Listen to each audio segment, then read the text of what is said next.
화로 속에서 붉은 혀를 날름거리는 불길이 당나무 종이를 집어삼키는 광경은 실로 기이하고도 참혹하여 마치 살아있는 짐승이 단말마의 비명을 지르며 죽어가는 듯했다. 홍두표는 떨리는 손으로 화로의 재를 뒤적이며 타오르는 종이 조각들이 흔적도 없이 사라지는 것을 지켜보았는데 그의 눈동자에는 일렁이는 불꽃과 함께 억누를 수 없는 광기와 두려움이 뒤섞여 춤을 추고 있었다. 창호지 문 밖에서는 하늘이 뚫린 듯 쏟아지는 장대비가 기와지붕을 때리며 굉음을 내고 있었으나 그것의 빗소리조차도 방금 전 마당에서 들려오던 처절한 울부짖음을 완전히 덮지는 못했다. 두표야, 내 이놈 두표야. 네가 어찌 나에게 이럴 수 있단 말이냐. 빗물에 젖어 축축하게 깔린 흙바닥 위로 끌려가며 내뱉던 스승. 최진사의 피 맺힌 절규가 여전히 홍두표의 귓가에 쟁쟁하게 맴돌아 그는 마치 귀신에 홀린 사람처럼 양손으로 귀를 틀어막고는 바닥에 주저앉아 거칠게 숨을 몰아쉬었다.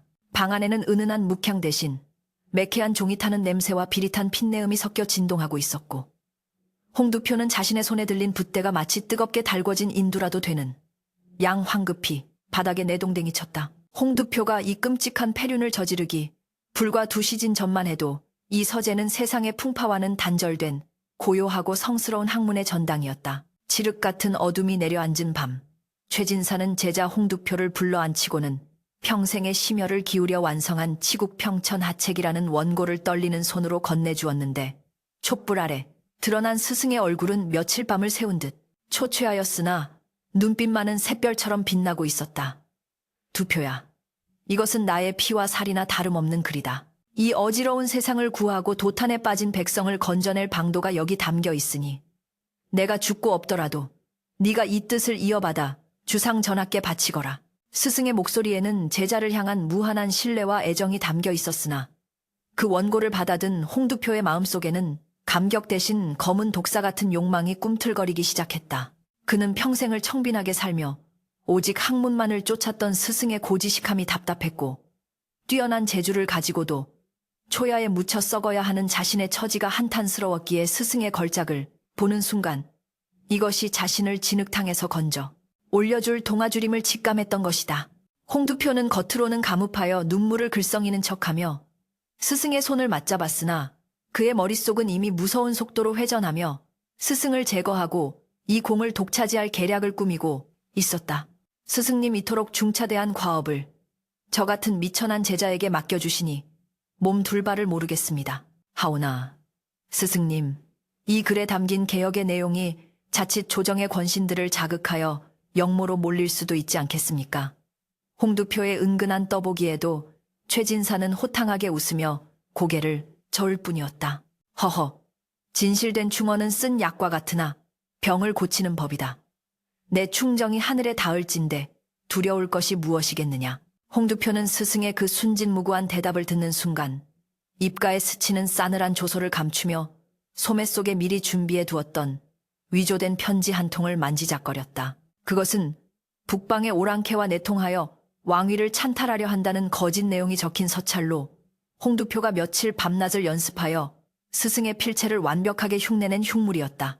그는 스승이 차를 우리러 잠시 자리를 비운 틈을 타 서재 구석에 놓인 서책들 사이에 그 저주받은 서찰을 깊숙이 찔러 넣었다. 잠시 후 홍두표는 미리 약속해둔 관아의 포졸들이 들이닥칠 시간이 다가오자 일부러 목소리를 높여 스승과 논쟁을 벌이는 심역을 하였다. 스승님, 어찌하여 역심을 품으셨나이까? 소인은 도저히 스승님의 뜻을 따를 수가 없습니다.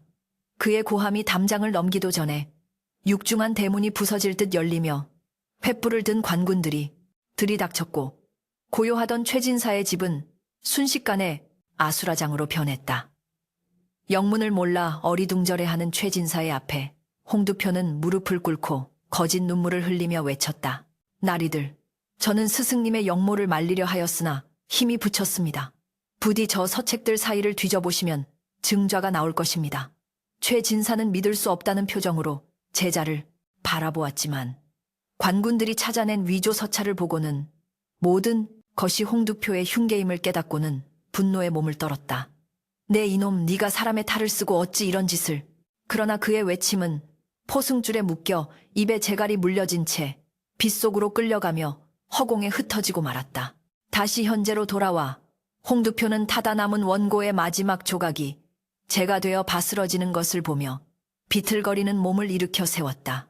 스승이 평생을 앉아 글을 읽던 그 자리에 자신이 앉아보니 엉덩이에 닿는 방석의 감촉이 서늘하면서도 기묘한 쾌감을 불러일으켰다. 그는 스승이 아끼던 최고급 붓을 들어 벼루에 먹을 갈기 시작했는데 먹물이 갈리는 소리가 마치 뼈를 깎는 소리처럼 들려 잠시 멈칫했으나 이내 힘을 주어 더욱 세게 갈아댔다. 이제 이 글은 나의 것이다.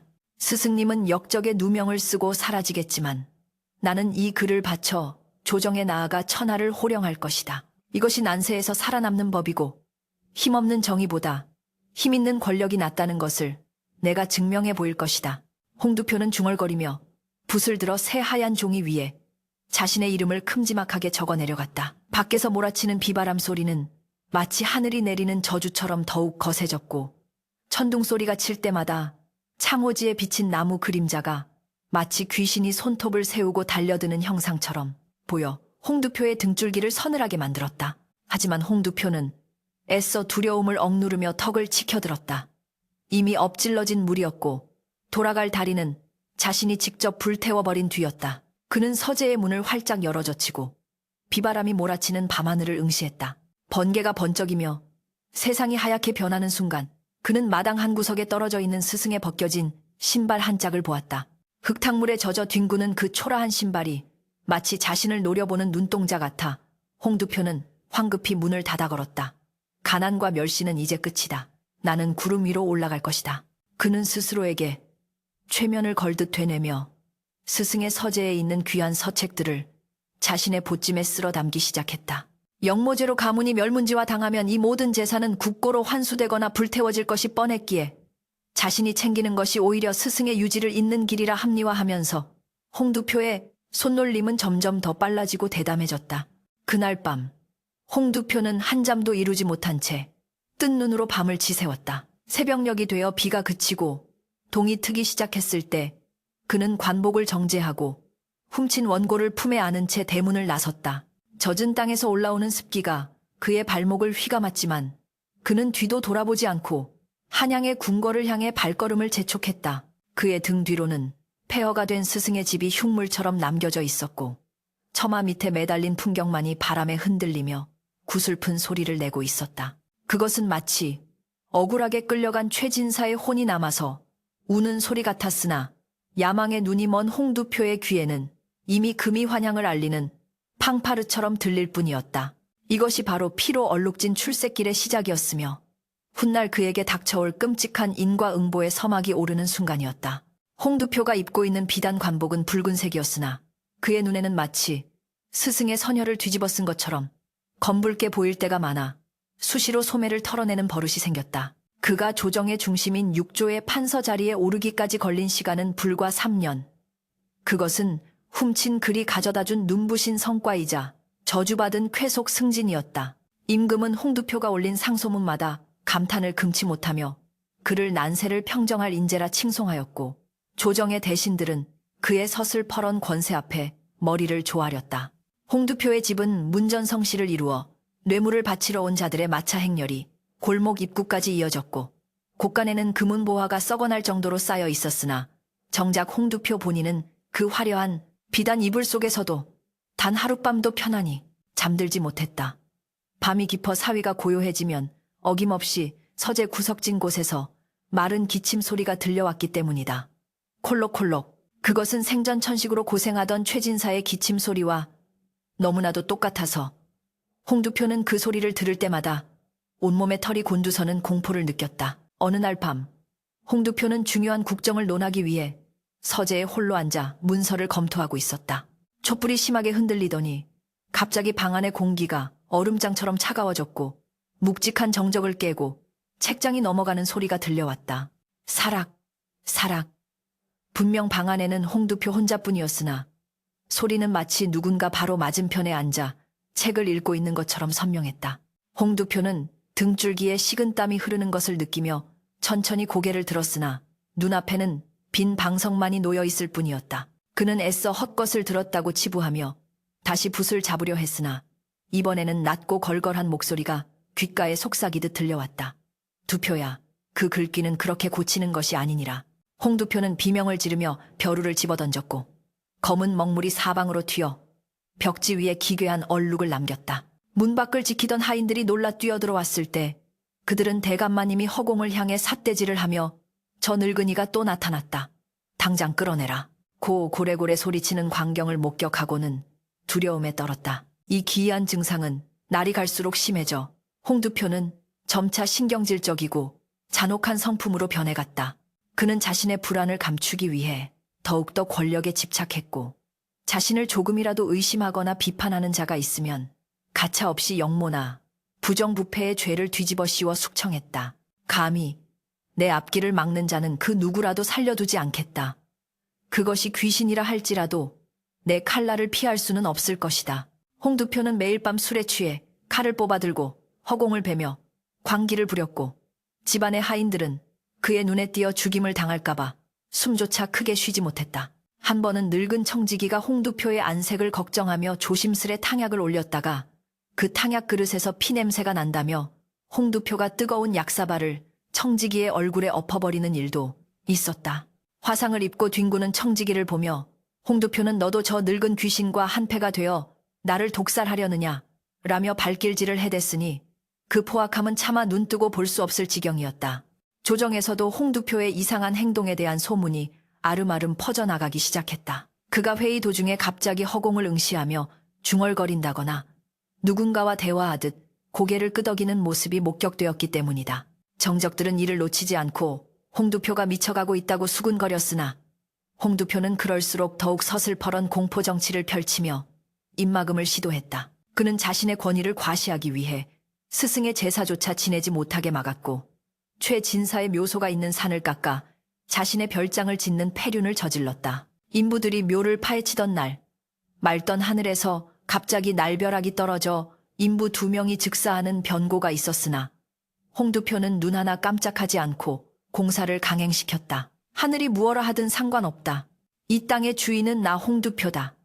그는 파헤쳐진 스승의 관을 보며 비릿한 미소를 지었으나 그 순간 관 뚜껑 틈으로 스며나오는 시커먼 연기가 자신의 목을 조르는 듯한 환각을 느끼고는 뒷걸음질 쳤다. 그러던 어느 날 홍두표는 임금이 하사한 귀한 서책을 읽다가 기절초풍할 일을 겪었다. 책의 글자들 사이로 붉은 핏물이 배어나오더니 그 핏물이 모여 글자를 이루기 시작한 것이었다. 배신자, 도적, 살인자. 끔찍한 단어들이 책장을 가득 채우자 홍두표는 책을 집어던지고 방구석으로 도망쳤다. 그러나 벽면 가득히 최진사의 일그러진 얼굴이 나타나 그를 노려보며 입을 열었다. 내 글을 훔쳐 부귀영화를 누리니 좋으냐. 그 관복은 나의 가죽이고 네가 마시는 술은 나의 피다. 환영은 홍두표의 숨통을 조여왔고 그는 극심한 공포에 질려 바닥을 기며 살려달라고 애원했다. 하지만 방문을 열고 들어온 첩실의 눈에는 홍두표가 아무것도 없는 벽을 향해 절을 하며 횡설수설하는 모습만이 보일 뿐이었다. 첩실이 걱정스런 마음에 다가가자 홍두표는 쏘스라치게 놀라며 그녀의 머리채를 휘어잡고 내년도 나를 비웃는 것이냐라며 뺨을 후려쳤다. 그의 눈동자는 이미 이성을 잃고 짐승처럼 번들거리고 있었다. 홍두표는 이 끔찍한 환각에서 벗어나기 위해 전국에 용하다는 무당과 점쟁이들을 은밀히 불러들였다. 구판을 버리고 부적을 붙여보았지만 구슬하던 무당이 갑자기 입에 거품을 물고 쓰러지며 이 집에 원한 맺힌 학괭가 가득하다. 감당할 수 없어라고 외치며 도망가는 일이 빈번했다. 홍두표는 무당들을 사기꾼이라 매도하며 옥에 가두었지만 마음 한구석 깊은 곳에서는 자신의 죄가 씻을 수 없는 것임을 그리고 그 대가를 치를 시간이 다가오고 있음을 본능적으로 감지하고 있었다. 그는 밤새도록 촛불을 수십 개씩 켜놓고 칼을 품에 안은 채 잠들지 않으려 발버둥 쳤다. 잠이 드는 순간 스승이 꿈속에 나타나 자신의 심장을 꺼내가는 악몽을 꾸었기 때문이다. 수면 부족과 극심한 스트레스로 홍두표의 얼굴은 해골처럼 말라갔고 눈 밑은 폐탁에 검어져 마치 살아있는 시체와 같았다. 화려한 권력의 정점에서 홍두표는 철저히 고립되어 갔다. 겉으로는 나는 새도 떨어뜨릴 기세의 권신이었으나 내면은 썩어 문드러져 악취를 풍기고 있었다. 그는 자신을 지키기 위해 더 높은 자리, 영의정의 자리를 탐하기 시작했다. 만인지상 1인지하의 자리에 오르면 그 어떤 귀신도 감히 자신을 넘보지 못할 것이라는 헛된 믿음 때문이었다. 그는 조정을 장악하기 위해 더욱더 악랄한 모략을 꾸미기 시작했고 그 과정에서 수많은 무고한 관리들이 희생되었다. 한양의 밤거리는 홍두표의 사병들이 휘두르는 칼날에 피바람이 불었고 백성들은 그의 이름을 입에 올리는 것조차 두려워하며 밤의 염라대왕이라 불렀다. 그러나 그가 권력의 탑을 높이 쌓으면 쌓을수록 그 탑의 그림자 속에 숨어있던 복수의 칼날 또한 날카롭게 벼려지고 있었다. 그리고 그 칼날은 홍두표가 전혀 예상치 못한 곳에서 가장 치명적인 형태로 그의 심장을 겨누며 다가오고 있었다. 한양의 저잣거리는 아침부터 끓어오르는 가마솥처럼 소란스러웠다. 전국 각지에서 몰려든 장사치들의 호객 소리와 짐을 나르는 등짐 장수들의 거친 숨소리, 그리고 흥정을 벌이는 아낙네들의 억척스러운 목소리가 뒤섞여 거대한 소음의 파도를 이루고 있었다. 그 북새통 한가운데 운종과 어귀의 낡은 정자나무 아래에 삿갓을 깊게 눌러쓴 한 사내가 좌판 하나 없이 덩그러니 앉아 있었다. 남루한 삼배 옷에 집신을 신은 행색은 영락없는 거린이나 떠돌이 시객 같았으나 삿갓 아래로 뿜어져 나오는 형형한 눈빛만은 예사롭지 않아 지나가는 이들의 발걸음을 절로 멈추게 만들었다. 사내는 무릎 위에 놓인 낡은 대금 하나를 만지작거릴 뿐 국어를 위한 바가지조차 내놓지 않았다. 그러다 문득 바람이 불어와 정자나무 잎사귀들이 사각거리는 소리를 내자 사내는 나지막이 그러나 쇠북을 치듯 쟁쟁한 목소리로 그를 읊기 시작했다. 나라의 근본은 백성이요. 백성의 배고픔은 곧 하늘의 노여움이라. 곡간의 곡식이 썩어 넘쳐도 백성의 줄인 배를 채우지 못하면 그 성벽은 모래성과 같아 파도 한 번에 무너지리라. 그의 목소리에는 기이한 힘이 실려 있어 시끄럽던 장터의 소음이 마치 썰물처럼 잦아들고 사람들은 하나둘씩 그 사내의 주위로 모여들었다. 그가 읊는 내용은 난해한 경전이 아니었다. 누구나 알아들을 수 있는 쉬운 비유였으되 그 속에 담긴 이치는 서리빨처럼 날카로워 듣는 이의 폐부를 찔렀다. 구경꾼들 사이에서 수군거림이 일었다. 이복의 적을귀 어디서 많이 들어본 것 같지 않은가? 그러게 말일세. 저건 지금 병조판서 대감께서 과거 급제할 때 쓰셨다는 그 명문장이 아닌가? 사내는 사람들의 반응에도 아랑곳하지 않고 마치 신들린 무당처럼 10년 전 최진사가 피를 토하며 써 내려갔던 그 문장들을 토시 하나 틀리지 않고 낭낭하게 읊어댔다. 그의 입술에서 흘러나오는 글귀들은 허공을 떠돌다 바람을 타고 담장을 넘어 마침내 화려한 기와집들이 늘어선 북촌의 고관 대작들 귀에까지 들어가기에 이르렀다. 같은 시각 병조판서 홍두표는 자신의 사랑방에서 최고급 작설차를 마시며 밀린 곡물을 보고 있었다. 창호지 문 너머로 급한 발걸음 소리가 들리더니 신복인 호위무사가 안색이 하얗게 질린 채 들어와 무릎을 꿇었다. 대감마님 시중에 괴상한 소문이 돌고 있사옵니다. 홍두표는 찻잔을 내려놓으며 눈살을 찌푸렸다. 내 귀에 들어오는 소문이 한두 가지더냐. 또 어느 미친놈이 헛소리를 짓거린다는 게냐. 신복은 입술을 달달 떨며 장터의 사내가 읊었다는 글귀를 토해냈다. 그 순간 홍두표의 손에서 찻잔이 미끄러져 바닥에 떨어지며 산산조각이 났다. 뜨거운 찬물이 비단 옷을 적셨지만 그는 뜨거움을 느낄 겨를도 없이 자리에서 벌떡 일어났다. 뭐라, 그게 정말이냐? 그 글을 읊었단 말이냐? 홍두표의 동공이 지진이라도 난 듯 심하게 흔들렸다. 그 글은 세상에 단 두 사람 자신과 죽은 스승만이 아는 글이었다. 자신이 원본을 태워 없앴고 스승은 억울함 속에 죽었다. 그런데 어찌하여 시정잡배의 입에서 그 글이 나온단 말인가? 홍두표의 머릿속에 번개처럼 스치는 기억이 있었다. 10년 전 스승이 끌려가던 날 밤 어디선가 들려오던 어린아이의 울음소리. 스승에게는 총명하기로 소문난 어린 아들이 하나 있었다. 이름이 인석이라 했던가. 관군들이 집을 샅샅이 뒤졌으나 끝내 찾지 못해 난리통에 우물에 빠져 죽었거나 짐승의 밥이 되었으리라 짐작하고 잊고 있었던 그 아이. 설마 살아 있었단 말이냐. 홍두표는 으드득 이를 갈았다. 10년이라는 세월은 강산도 변하게 한다지만 원한은 뼈에 사무쳐 더욱 독해지는 법이었다. 그 산에 최인석이 돌아온 것이다. 단순히 구걸을 하러 온 것이 아니라 죽은 아비의 글을 무기로 삼아 자신의 목을 조여오기 위해 나타난 것이 분명했다. 귀신보다 더 무서운 것은 원한을 품고 살아 돌아온 사람이었다. 홍두표는 즉시 놈의 입을 막아야 했다. 그가 살아있는 한 자신이 쌓아 올린 공든 탑은 언제 무너질지 모르는 모래성이나 다름없었다. 홍두표는 탁자를 주먹으로 내리치며 신복에게 명령했다. 당장 조치를 불러라. 오늘 밤 안으로 그놈의 혀를 뽑고 시체는 쥐도 새도 모르게 한강물에 수장시켜야 한다. 만약 실수한다면 내 놈 목이 먼저 달아날 줄 알아라. 조칠은 한양 바닥에서 알아주는 살수였다. 돈만 주면 제 어미라도 죽일 수 있다는 잔혹한 인간 병기였다. 홍두표는 조칠에게 거금을 쥐어주며 사내의 인상차기를 설명했다. 삿가 쓴 놈이다. 글 읽는 새님 따위야. 내 칼 한 번이면 끝날 테지. 가서 흔적도 남기지 말고 처리해라. 조칠은 비릿한 웃음을 흘리며 품속의 단검을 어루만졌다. 해가 서산으로 넘어가고 땅거미가 질 무렵 조칠과 그의 수하들은 삿가 쓴 사내가 머물고 있다는 성 밖의 허름한 폐가로 은밀하게 스며들었다. 달빛조차 구름에 가려 칠흑 같은 어둠이 내려앉은 밤이었다. 폐가는 잡초가 무성하고 기둥이 기울어져 금방이라도 무너질 듯 위태로워 보였다. 마루 끝에 희미한 호롱불 하나가 켜져 있었고 그 옆에 문제의 사내가 벽을 보고 앉아있는 모습이 그림자처럼 비쳤다. 조칠은 손짓으로 수하들에게 포위 신호를 보낸 뒤 고양이처럼 소리 없이 마루 위로 올라갔다. 어리석은 놈. 세상 무서운 줄 모르고 입을 놀리더니 제명을 재촉하는구나. 조칠은 숨을 죽이고 단검을 역수로 쥐어잡은 채 사내의 등 뒤로 다가갔다. 그리고 단번에 숨통을 끊어놓기 위해 칼을 높이 쳐들었다. 바로 그 순간이었다. 벽을 보고 앉아있던 사내가 마치 뒤통수에 눈이라도 달린 듯 나직한 목소리로 읊조렸다. 밤손님이 너무 거칠게 들어오시는군.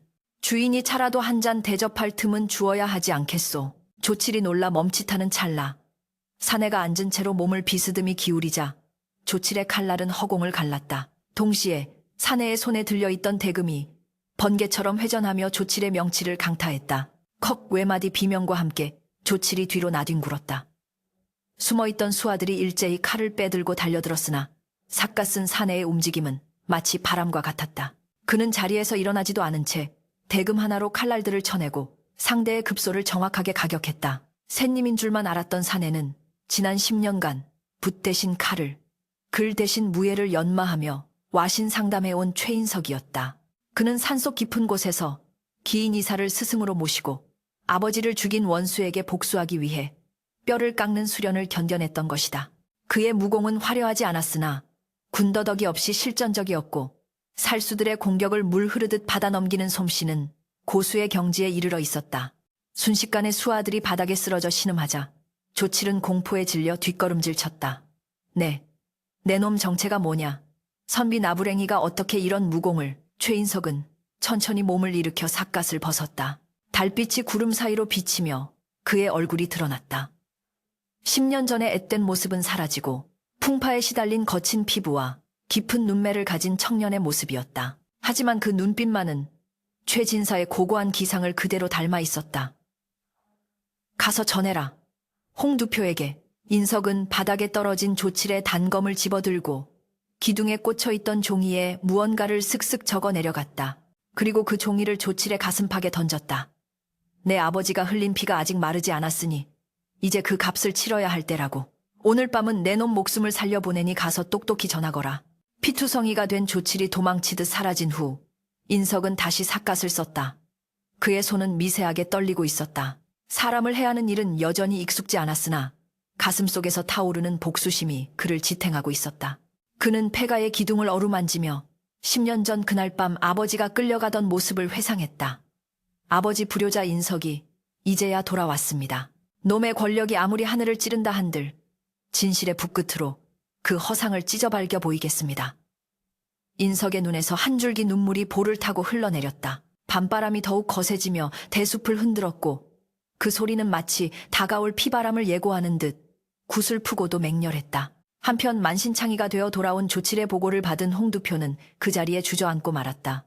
단순히 글이나 읽는 유생이 아니라 자신을 죽일 수 있는 힘까지 갖춘 자객이 되어 돌아왔다는 사실은 홍두표에게 씻을 수 없는 공포를 안겨주었다. 그는 조칠이 가져온 종이를 떨리는 손으로 펼쳤다. 그곳에는 붉은 피로 쓴 듯한 글씨가 선명했다. 사필귀정 십이괴정. 모든 일은 반드시 바른 길로 돌아간다. 홍두표는 종이를 찢어발기며 괴성을 질렀다. 안 돼, 절대 안 돼. 내가 여기까지 어떻게 올라왔는데 고작 풋내기 놈 하나 때문에 무너질 수는 없다. 그는 즉시 사병들을 집결시키고 집안의 경계를 강화했다. 그리고 내일 날이 밝는 대로 왕에게 거짓 상소를 올려 최인석을 역적의 잔당으로 몰아 체포령을 내리기로 결심했다. 그러나 홍두표는 미처 깨닫지 못하고 있었다. 인석이 장터에서 뿌린 씨앗이 이미 백성들의 입을 타고 거대한 들불처럼 번져나가고 있다는 것을, 그리고 그 불길이 궁궐 담벼락을 넘어 임금의 귀에까지 닿을 준비를 하고 있다는 것을. 밤은 깊었으나 아무도 잠들지 못하는 폭풍전야의 긴장감이 한양을 감싸고 있었다.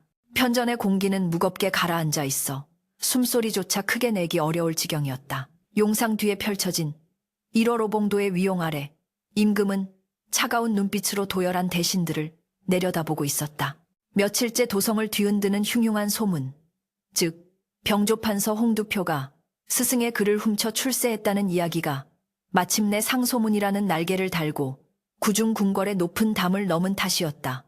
홍두표는 짐짓 태연한 척하며 고개를 조아리고 있었으나 관복 속 등줄기에는 식은땀이 개미떼처럼 기어다니고 있었다. 그는 자신의 결백을 주장하기 위해 목소리에 억지로 힘을 주었다. 전하인은 모두 음해이옵니다. 소신이 밤낮으로 국정을 돌보는 것을 시기한 반대파들이 멸문한 역적의 자손을 사주하여 꾸며낸 허무맹랑한 유언비어이옵니다. 통촉하여 주시옵소서. 그의 목소리는 쩌렁쩌렁하게 울렸으나 어딘가 모르게 떨림이 섞여 있었고, 그를 바라보는 동료 대신들의 눈초리에는 의심과 경멸, 그리고 호기심이 뒤섞여 있었다. 임금은 말없이 홍두표를 응시하다가 옆에선 내관에게 손짓했다. 들라하라. 육중한 문이 열리고 포승줄에 묶이지 않은 채 당당한 걸음으로 들어서는 한 사내가 있었다. 남루한 삼배옷을 입었으되 그 기품은 비단옷을 입은 대신들을 압도하는 바로 최인석이었다. 그의 얼굴은 햇볕에 그을리고 손은 거칠었으나 눈동자만은 형형하게 빛나 마치 어둠 속의 횃불과 같았다. 홍두표는 인석을 보는 순간 심장이 덜컥 내려앉는 것을 느꼈다. 10년 전 빗속에서 스쳐 지나갔던 그 어린 소년의 눈빛이 이제는 장성한 사내의 섯을 퍼런 살기가 되어 자신의 목을 겨누고 있었기 때문이다. 인석은 용상 앞에서 정중하게 사배를 올린 뒤 꿇어앉아 입을 열었다. 전하 죄인 최인석, 아비의 억울한 죽음을 밝히고 도둑맞은 충심을 되찾기 위해 목숨을 걸고 이 자리에 섰나이다. 그의 목소리는 차분했으나 바위처럼 단단했다. 홍두표는 벌떡 일어나 삿대질을 했다. 네, 이놈 감히 여기가 어디라고 주둥이를 놀리느냐. 역적의 자식놈이 살아있는 것만으로도 성은이 망극하거늘 어찌 조정의 대신을 모함하려 드느냐. 임금은 손을 들어 홍두표를 제지하고 인석에게 물었다. 네가 주장하는 바가 참으로 기이하다. 홍판서가 올린 치국평천 하책이 내 아비의 글이라 하였느냐. 허나 그 글은 홍판서가 10년 전 과거에서 장원 급제할 때 쓴 명문장으로 천하가 다 아는 사실이다. 내게 확실한 증거가 있느냐. 인석은 고개를 들고 홍두표를 똑바로 응시하며 말했다.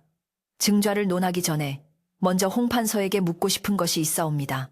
임금이 허락하자 인석은 날카로운 질문을 던졌다. 치국평천하책의 제3권 양민 연민 편에 보면 물은 배를 띄우기도 하지만 배를 뒤집기도 한다는 구절 뒤에 그러므로 사공은 물길을 거스르지 않되 물을 두려워하지 않아야 한다는 주석이 달려 있습니다. 홍판서 이 구절의 진정한 의미가 무엇인지 설명해 보시오. 홍두표는 당황했다. 그 구절은 스승의 원고를 베낄 때 어렴풋이 보았던 기억은 나지만 깊은 뜻을 생각하기보다는 문장이 유려하여 그대로 옮겨 적은 것이었기 때문이었다. 그는 헛기침을 하며 둘러댔다. 그것은 백성을 다스림에 있어 엄격함과 인자함을 병행해야 한다는 뜻이 아니겠소. 인석의 입가에 씁쓸한 미소가 번졌다. 틀렸습니다. 그것은 단순히 다스림의 기술을 말한 것이 아닙니다. 아버님께서는 그 구절을 쓰실 때 제게 이렇게 말씀하셨습니다. 사공은 군주요, 물은 백성이다. 사공이 물을 두려워하여 노를 젓지 않으면 배는 나아가지 못하고 물길을 무시하고 억지로 저으면 배는 뒤집힌다. 즉, 군주는 백성의 뜻을 하늘처럼 받들되 포퓰리즘에 휘둘리지 말고 옳은 길로 이끌어야 하는 고독한 결단이 필요하다는 뜻이었습니다. 인석의 해석은 너무나도 명쾌하고 깊이가 있어 듣고 있던 대신들조차 고개를 끄덕이며 감탄했다. 홍두표의 얼굴은 불그락푸르락해졌다. 자신이 쓴 글이라고 주장하는 글의 뜻조차 제대로 풀이하지 못했으니 이미 기세 싸움에서 밀린 것이나 다름없었다. 임금 역시 홍두표를 보는 눈빛이 더욱 싸늘해졌다. 글을 지은 자가 그 뜻을 모른다니 참으로 의아한 일이로다. 하지만 홍두표는 최후의 발악을 했다. 전하이는 궤변이옵니다. 뜻풀이 따위는 귀에 걸면 귀걸이, 코에 걸면 코걸이 아니옵니까? 저자가 제 글을 훔쳐보고 그럴듯한 해석을 덧붙인 것에 불과합니다. 확실한 물증이 없다면 저자를 능지처참하여 주시옵소서. 편전 안에 긴장감은 최고조에 달했다. 모든 시선이 인석에게 쏠렸다. 인석은 품속에서 낡고 붉은 보자기에 쌓인 두툼한 책 한 권을 꺼내 들었다. 그것을 보는 순간 홍두표의 눈이 튀어나올 듯 커졌다. 설마 자신이 불태웠던 그 원고가 아니었다.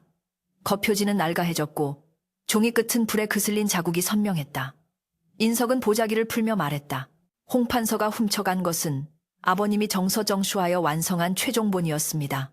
하지만 이것은 인석이 책장을 넘기자 곳곳에 붉은 핏자국이 얼룩져 있고 수없이 고치고 덧쓴 흔적이 역력한 난잡한 필체의 글들이 드러났다.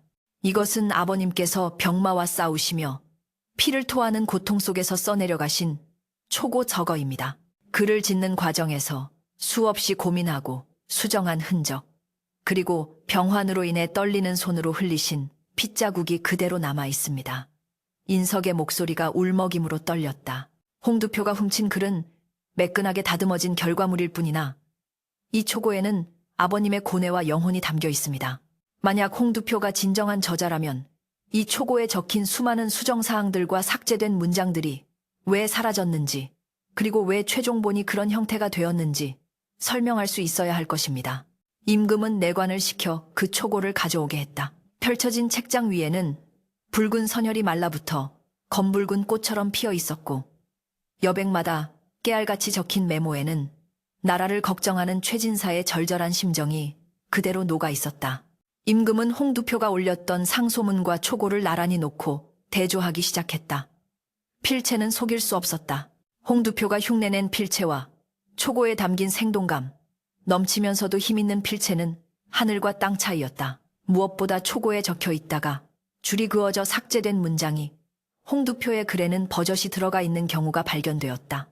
이는 홍두표가 수정 전에 원고를 베끼거나 문맥을 이해하지 못한 채 무턱대고 베꼈다는 결정적인 증거였다. 홍두표.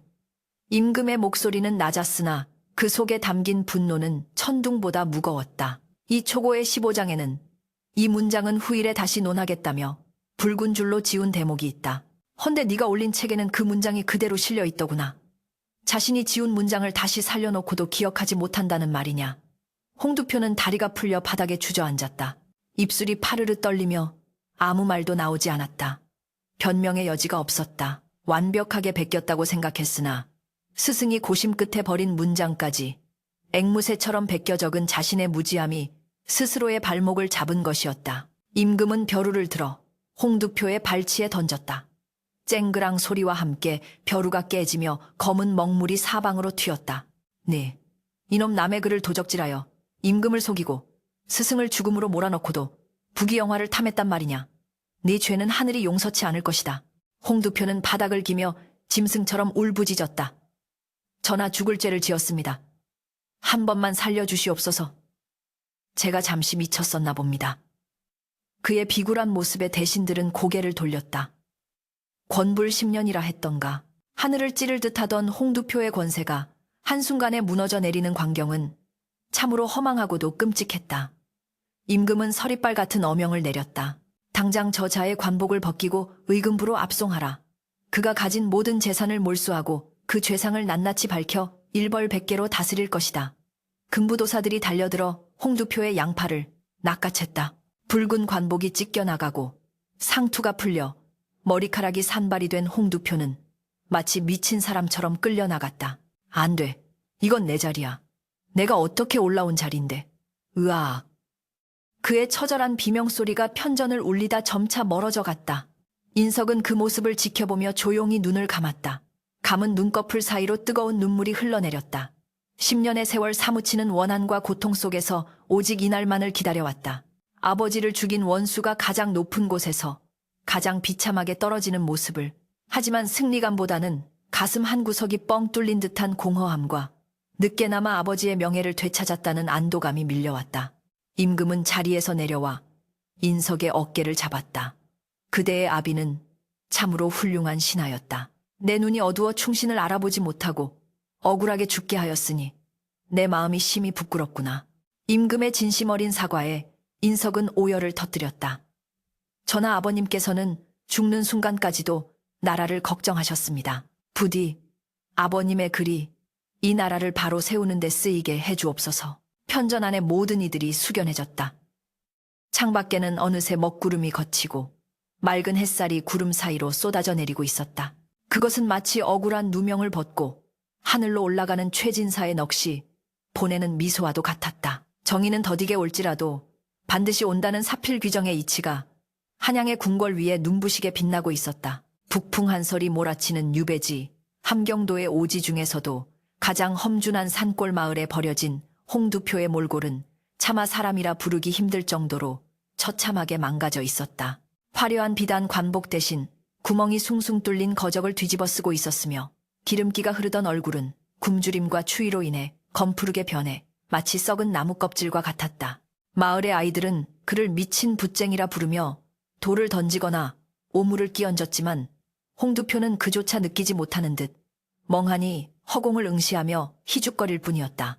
그의 손에는 붓 대신 앙상한 나뭇가지 하나가 들려 있었는데 그는 그것으로 꽁꽁 언 땅바닥을 긁어대며 쉴 새 없이 무언가를 중얼거렸다. 이복의 먹이 너무 묻네. 좀 더 진하게 갈아보게. 내 이 글을 주상전하께 바쳐야 하네. 그의 눈앞에는 여전히 화려했던 과거의 영광이 환영처럼 어른거리고 있었으나 현실은 살을 내는 칼바람과 뱃가죽이 등창에 붙을 듯한 기아뿐이었다.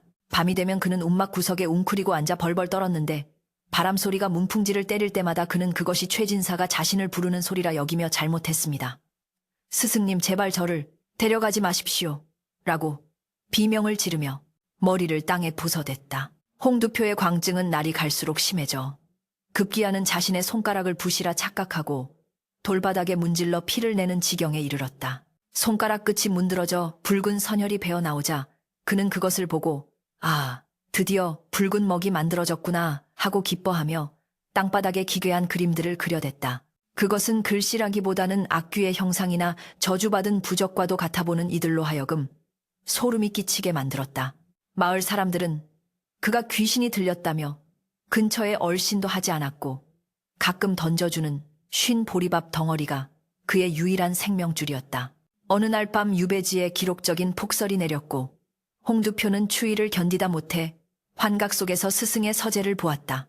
따뜻한 아랫목과 김이 모락모락 나는 찻잔 그리고 온화하게 웃고 있는 스승의 모습이 너무나도 생생했다. 두표야 춥지 않으냐 어서 들어와 몸을 녹이거라. 홍두표는 그 따스한 환영을 향해 비틀거리는 몸을 일으켜 밖으로 나갔다. 눈보라가 휘몰아치는 벌판을 향해 그는 예 스승님 제가 갑니다 라고 외치며 허우적거렸다. 다음 날 아침 마을 사람들은 눈밭 한가운데에 꽁꽁 얼어붙어 죽어있는 홍두표의 시신을 발견했다. 그의 얼굴은 고통으로 일그러져 있었으나 손 많은 허공을 향해 무언가를 잡으려는 듯 뻗어 있었다. 권력이라는 신기루를 쫓다 스스로 파멸한 자의 비참한 최후였다. 한편 한양의 도성은 봄 기운이 완연하여 곳곳에 매화가 흐드러지게 피어났다.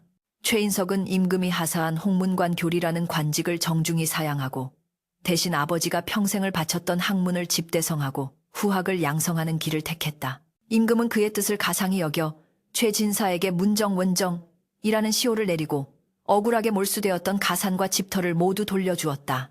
또한 최진사의 치국 평천 하책을 정식으로 간행하여 전국의 향교와 서원에 배포하니 최진사의 숭고한 뜻이 비로소 세상의 빛을 보게 되었다. 인석은 되찾은 옛집 터의 서당을 다시 세웠다. 불타버렸던 서재 자리에 새로운 건물을 올리고 청빈제 도핀자 이름 지었으니 이는 맑고 가난하지만 뜻은 높다는 아버지의 가르침을 잇겠다는 의지였다.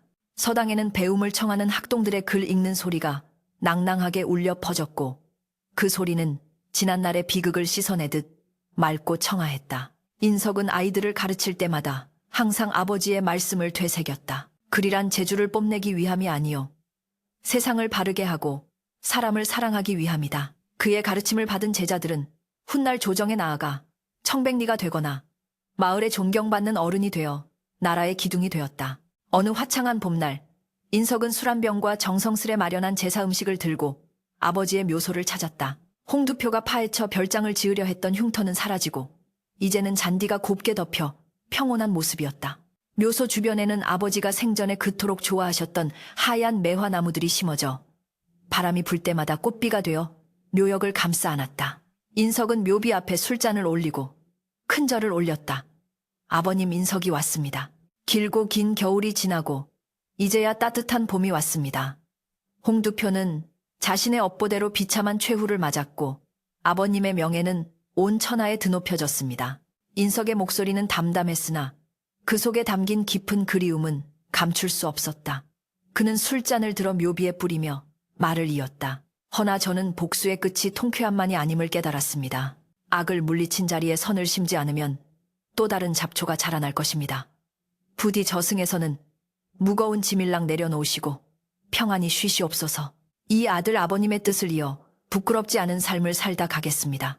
그때 어디선가 날아온 나비 한 마리가 인석의 어깨에 살포시 앉았다가 묘비 위로 날아가 춤을 추듯 맴돌았다. 인석은 그것이 아버지의 넋이 보내는 대답이라 여기며 환하게 미소 지었다. 산들바람이 불어와 그의 옷자락을 흔들었고 멀리서 들려오는 산새 소리가 마치 피리 소리처럼 정겨웠다. 인석은 자리에서 일어나 산 아래를 내려다 보았다. 백성들이 논밭에서 땀 흘려 일하며 부르는 노동요가 들려왔고 저 멀리 보이는 서당에서는 아이들의 웃음소리가 끊이지 않았다. 그것은 아버지가 그토록 꿈꾸던 백성이 평안하고 정의가 살아 숨쉬는 세상의 풍경이었다. 인석은 가슴 벅찬 감동을 느끼며 하산했다. 그의 발걸음은 깃털처럼 가벼웠고 등 뒤로는 따스한 봄 햇살이 축복처럼 쏟아져 내렸다. 세월은 유수와 같이 흘러 최인석 또한 백발의 노인이 되었다. 그는 평생을 청빈하게 살며 수많은 제자를 길러냈고 그의 명성은 아버지 못지않게 천하에 떨쳐졌다. 그가 눈을 감는 날 제자들과 자손들이 모여 그의 마지막을 지켰다. 인석은 가쁜 숨을 몰아쉬면서도 제자들의 손을 일일이 잡으며 유언을 남겼다. 기억하거라. 탐욕으로 쌓은 탑은 바람 한 번에 무너지지만 진실로 쌓은 돌담은 천년을 간다. 붓끝은 칼보다 날카로우니 그 끝을 항상 백성을 향해 겨누거라. 인석이 편안한 얼굴로 숨을 거두자 하늘에서는 상서로운 기운이 감돌고 집마당에 심어둔 늙은 매화나무에서 때 아닌 꽃망울이 터져나왔다. 사람들은 이를 두고 하늘이 낸 충신의 마지막 가는 길을 배웅하는 것이라 칭송하였다. 홍두표와 최인석 두 사람의 이야기는 이후로도 오랫동안 사람들의 입에서 입으로 전해지며 야담 예단이 되었다. 사람들은 술자리에서 홍두표의 이야기를 안주 삼아 인과응보, 인고잉보는 피할 수 없는 하늘의 그물이라며 혀를 찾고 최인석의 이야기를 하며 사필귀정 12궤정은 만고의 진리라며 고개를 끄덕였다. 역사의 거대한 수레바퀴 속에서 악인은 잠시 빛날지 모르나 결국 어둠 속에 묻히고 의인은 고난을 겪을지라도 그 향기가 천리를 간다는 교훈을 남긴 채 이야기는 막을 내린다. 저 멀리 남산의 소나무는 변함없이 푸르고 한강물은 오늘도 묵묵히 흐르며 인간사의 희로애락을 씻어내고 있었다.